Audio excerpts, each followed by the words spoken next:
¿Alguna vez te has preguntado cuándo comienza tu historia? Todos responderían que el día que nacieron. Yo también lo pensaba. Pero cuando nos pidieron construir una línea de tiempo para esta materia, descubrimos algo inesperado. No solo estábamos organizando momentos de nuestras vidas, también estábamos reconstruyendo la historia de nuestras familias y entendiendo que muchas de las decisiones, oportunidades e incluso dificultades comenzaron mucho antes de que nosotros existiéramos. Para comprender este recorrido, primero tuvimos que mirar hacia uno de los acontecimientos más importantes de la historia latinoamericana, la conquista española. Nathan Wachtel explica que este proceso no significó únicamente la llegada de los españoles al continente. También implicó profundos cambios para los pueblos indígenas. Transformó sus formas de organización, sus costumbres y la manera en que se relacionaban con el territorio. A partir de ese momento comenzó a construirse una nueva realidad que marcaría el desarrollo de América Latina durante siglos.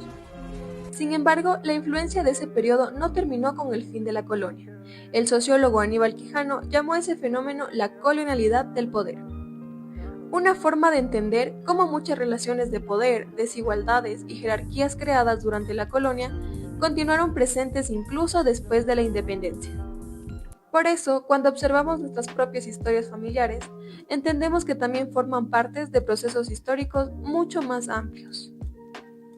Este proyecto nos permitió descubrir que la historia de América Latina no solo está en los libros, también en las historias que escuchamos en nuestra casa, en las experiencias y anécdotas de nuestros padres, de nuestros abuelos y finalmente en las nuestras. Pero este proceso no termina aquí. Los cambios que siguieron explican la siguiente etapa de nuestra historia. Hola, mi nombre es Karin y voy a hablar sobre la economía durante la colonia. En los años 1500-1600, la economía y la sociedad colonial estuvieron organizadas para beneficiar únicamente a la corona española y a las élites coloniales. Pero entonces, ¿cómo organizó la colonia la economía y la sociedad y qué huellas dejó todo esto?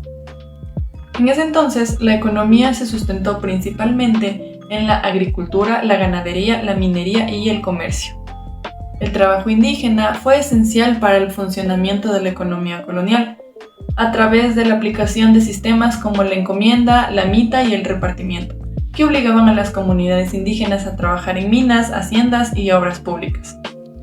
La familia fue la base de la organización social. La Iglesia Católica regulaba el matrimonio, la educación y las normas morales. En la vida cotidiana variaba según el grupo social.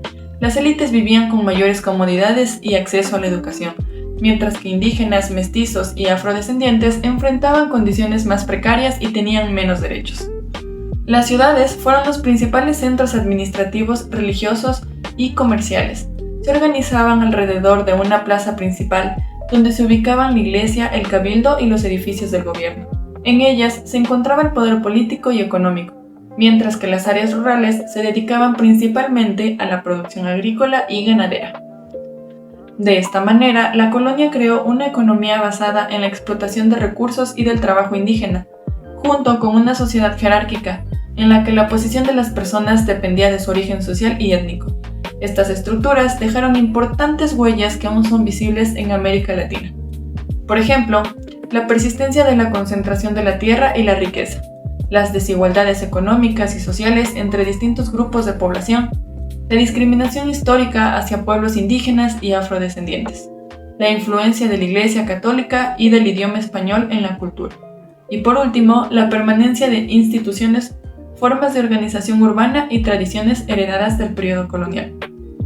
De esta manera, Garavaglia muestra que la colonia no solo organizó la producción económica mediante el trabajo indígena y el control de la tierra, sino que también estableció una estructura social desigual, cuyas consecuencias han influido en la historia y el desarrollo de los países latinoamericanos hasta la actualidad. Con el paso del tiempo, estas estructuras comenzaron a transformarse y surgieron movimientos que buscaban cambiar ese orden. Nos enseñaron que la historia se forjó a lomo de caballo, que nuestro origen está escrito con tinta en documentos históricos y sellado con las batallas de Bolívar y Sucre. Nos dieron la libertad en los mapas. Pero la verdadera historia, la que nos trajo hasta aquí, se vive en las casas y en las líneas de tiempo de nuestros abuelos y padres. Mientras el país despertaba del boom petrolero y retornaba a la democracia con Jaime Roldós en el 79, nuestras familias labraban su propio futuro. Crecer en este territorio nunca fue lineal.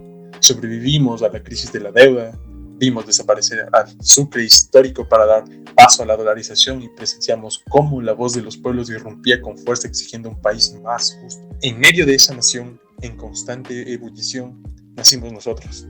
Crecimos entre caídas de presidentes, paros nacionales y un terremoto que nos sacudió el alma. Vivimos una pandemia que nos encerró y nos obligó a graduarnos frente a una cámara, con una sensación extraña y inexplicable. Y así como el país ha tropezado buscando su rumbo entre crisis y conflictos, nosotros también nos perdimos. Nos equivocamos de carrera, nos rompieron el corazón y tocamos fondo hasta encontrar por fin el lugar donde somos felices y nos sentimos vivos. Somos el resultado de toda esa historia entrelazada, de los héroes de los libros y de los héroes de nuestras casas. Aunque la independencia cambió el sistema político, construir una nación fue un proceso mucho más largo. Cuando los países de la región recién se independizaban, tenían lo que es el himno y el territorio. Sin embargo, sus habitantes no se sentían del todo incluidos dentro del país. Por ello, las escuelas utilizaron métodos como lo que es el dictado, hacer planillas e incluso memorizar momentos históricos, como lo que son fechas o incluso nombres de ciertos héroes. Esto se puede ver también en la infancia de varios de nuestros padres, como es en mi caso. Mi padre nació en 1970, mientras que mi madre nació en 1974, pero ambos cuentan que les hacían repetir todo a base de memoria, y que cuando les mandaban a hacer planas, si es que se salían de la línea, tenían que volver a repetir otra vez. En el caso del papá de mi compañero Stefan, Elvis cuenta que a sus 15 años ingresó a un colegio técnico, y ahí le enseñaban que debía servir al país, y que incluso tenía que su cuaderno está perfecto, sin errores. Mientras que su esposa Rocío cuenta que todos los lunes le hacían izar la bandera, y que si no se sabía el escudo, la regañaban enfrente de todos. Es bastante similar a lo que les pasó a los padres de Marcos. Ellos también cuentan que tenían que saberse la historia del himno nacional, y que si no lo sabían o se equivocaban en algo, entonces también los regañaban. Mientras que en la familia de Karen casi no se conoce nada de la historia de sus padres en esos años. Eso también nos dice algo. A veces recordamos más la historia que nos enseñaron en la escuela que la historia de nuestra propia familia. En el caso de Beatriz y Milton, crecieron en ciudades distintas, una en Loja y otra en Quito.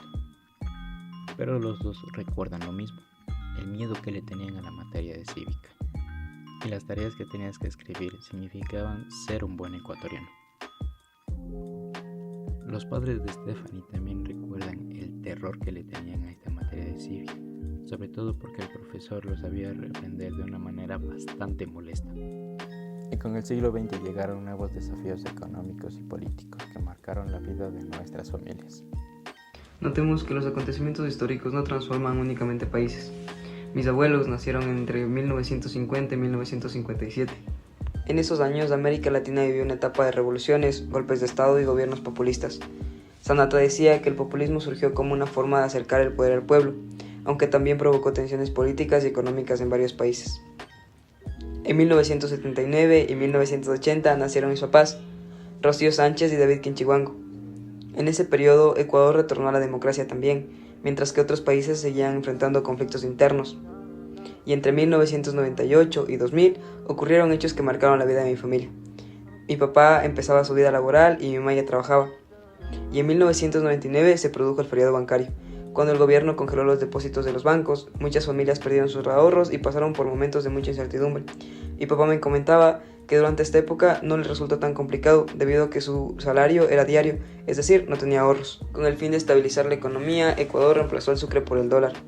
Sin embargo, muchas personas decidieron emigrar porque no encontraban oportunidades en el país. Y mientras esto pasaba, mis padres decidieron quedarse en Ecuador y continuar trabajando. Gracias a esas decisiones, en 2006 nací en un país que utilizaba el dólar como moneda oficial. Y a partir de ese momento, mi línea de tiempo gira en torno a mi crecimiento y algunos acontecimientos importantes del país, como que en 2008 se aprobó la nueva constitución, mientras que en mi infancia aprendí a caminar, hablar y luego ingresé al jardín. Más adelante seguí la primaria mientras ocurrían cambios políticos y económicos en Ecuador. En 2020 llegó la pandemia de COVID-19, que cambió por completo mi rutina porque de recibir clases presenciales comencé a recibir clases virtuales y pasé muchísimo tiempo en mi casa. Después regresé a las clases semipresenciales y finalmente presenciales. Terminé el bachillerato en 2024 y en 2025 ingresé a la Universidad Central para estudiar comunicación social. Ese mismo año me hice foráneo y adopté una gata llamada Manchas, que es foránea conmigo también, mientras que el país continuaba enfrentando problemas de inseguridad y desafíos económicos, como el año en que fue catalogado como el país más inseguro de América Latina. Entonces, todos esos procesos explican el contexto en el que crecimos. Llegamos a la etapa más reciente de nuestra línea del tiempo. Ahora la historia de América Latina deja de convertirse en algo que nosotros estudiamos y se convierte en algo que nosotros vivimos. En 2020, la pandemia de COVID-19 cambió nuestras vidas. Todos tuvimos que permanecer en casa y adaptarnos a una nueva realidad. Mientras yo continuaba las clases de forma virtual esperando el regreso presencial, Lucero tuvo que dejar temporalmente sus clases de teatro y seguir aprendiendo desde casa. Marcos también estudió de manera virtual durante ese periodo. Karen recuerda esa etapa por las clases en línea y por las dificultades que trajo la pandemia para los estudiantes. Estefan también vivió ese cambio al igual que Ariel, cuya rutina también se vio transformada por el confinamiento. La pandemia fue una experiencia distinta para cada uno, pero nos marcó a todos. En 2022, mientras Ecuador vivía el paro nacional y miles de personas salían a las calles para exigir cambios, nuestras historias también seguían avanzando. Yo inicié un curso de guitarra y canto, Lucero consiguió su primer trabajo y empezó a interesarse por el modelaje. Marcos ingresó a la universidad, Karen se graduó del colegio e inició una etapa universitaria. Estefan cursaba su último año de bachillerato y dejó la orquesta infantil para prepararse para una nueva etapa. En 2023, Ecuador atravesó uno de los años más difíciles de los últimos tiempos. La muerte cruzada, las elecciones anticipadas y el aumento de la inseguridad marcaron al país. Mientras eso ocurría, yo atravesaba un año difícil debido a problemas de salud. Lucero comenzó una nueva carrera y dio sus primeros pasos en el modelaje. Marcos decidió dejar una carrera universitaria para buscar la profesión con la que realmente se identificaba. Karen empezaba su vida universitaria y Estefan se graduó del colegio y decidió esperar antes de ingresar a la universidad. Cada uno tomó decisiones importantes, mientras el país también atravesaba cambios profundos. En 2024 y 2025, nuestras historias siguieron construyéndose. Yo continué mi carrera universitaria y mi familia abrió un negocio. Lucero ingresó a una escuela de teatro para fortalecer su formación artística. Marcos finalmente encontró su vocación al ingresar a comunicación social. Karen continuó con sus estudios universitarios. Estefan ingresó también a la carrera de comunicación social, se independizó al hacerse foráneo y hasta adoptó una gata llamada Manchas. Ariel también ingresó a la universidad y continúa con sus estudios. Al comparar nuestras líneas del tiempo, nos damos cuenta que aunque cada uno tenga una historia distinta, todos crecimos dentro de este contexto histórico. Nuestros padres y nuestros abuelos vivieron hechos que nosotros estudiamos, y ahora nosotros estuvimos presentes en hechos como la pandemia, los cambios políticos, las elecciones, la inseguridad, y todo esto mientras nos graduábamos, elegíamos carrera universitaria y construíamos nuestro futuro.